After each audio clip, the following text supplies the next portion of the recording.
I studied in Kolkata. My higher education began in Kolkata, but then I moved on to Delhi. I did my MPhil and PhD in JNU in ecology at a time when ecology was just beginning to surface as one of the major ideas and important areas of study. And then my work took me abroad where I studied further and I understood the importance of interdisciplinary studies because I studied environmental economics in Harvard. Then I came back, worked for a long time in various sectors in government, in non-profit, and for-profit. And now I joined the Nalanda University as one of the founding faculties about 6 years ago. Here we are experimenting with new forms of pedagogy that might be relevant for the addressing the challenges of the next generation and simultaneously hope to bring back the glory of the old Nalanda. So that's our purpose and mission. And today I'm here to talk about reimagining education for a more humane planet. And that was one of my talks in the morning today. As a concept of mass education is a fairly new phenomenon. So traditionally, education has been linked to culture, and that's where it had a certain different attributes. It was in a way elitist. It was in a way looking towards certain kind of efficiencies, but for a select few. It did not matter for the masses that much. But that came with the Industrial Revolution. Now, what has actually emerged is a method of education which is scientific, and scientific method of education which focuses on hypothesis and the way we can conduct experiments, observe, collect data, analyze data, and actually falsify our hypothesis. That's a very important aspect. Now, falsification is something which was not allowed earlier. It was all true in the old theological ways.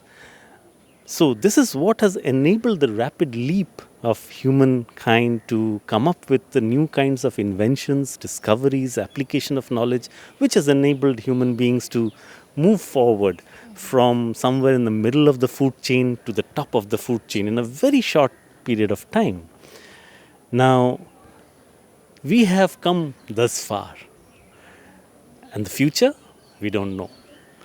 Now, the future, if we look at it, is we don't know. That's one part of the story, but the other part of the story, it's a very human planet. So we have a lot of human beings. That's the reason I'm saying it's a human planet. But at the same time, it is also a planet that is now beset with a large number of risks. That another major risk that lurks beneath is the loss of biodiversity, right? So that's something which we have still not understood that well because we are so much human. One thing we know that we care about climate change or we care about biodiversity is not because of our innate love for something, because we care for ourselves, right? So it is the fear of human population which itself might become extinct sooner than we might actually realize. And that's the reason why we are really looking at environmental issues so closely. So as I was mentioning in the talk today, that in another few decades, our population, global human population is going to stabilize and then begin to fall. And once it starts falling, it is never going to end. So that's a very major risk that is coming up.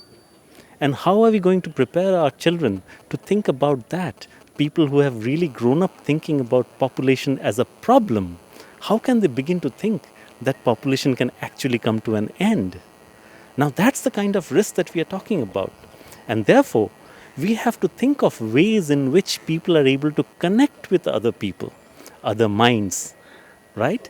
And have to think about problems from a very different perspective. So the future of education is where people have the ability to provide a new perspective on an existing problem. How do we bring out the best in an individual? And that could be in a variety of forms. It need not be just in academic, it could be co curricular, it could be arts, it could be painting, it could be anything, athletics. So, different individuals have different capabilities, and we need to not only respect it but also hone it and develop it further, because we do not know what kind of skills are required for the future. Number two is, how does these individuals relate with other individuals in society? And that is where they have to communicate. Communication is going to be a major issue in the forthcoming years. How do they collaborate? Because it's not about competition anymore, it's about collaboration. And what will bring collaboration? That's something which we have to think about.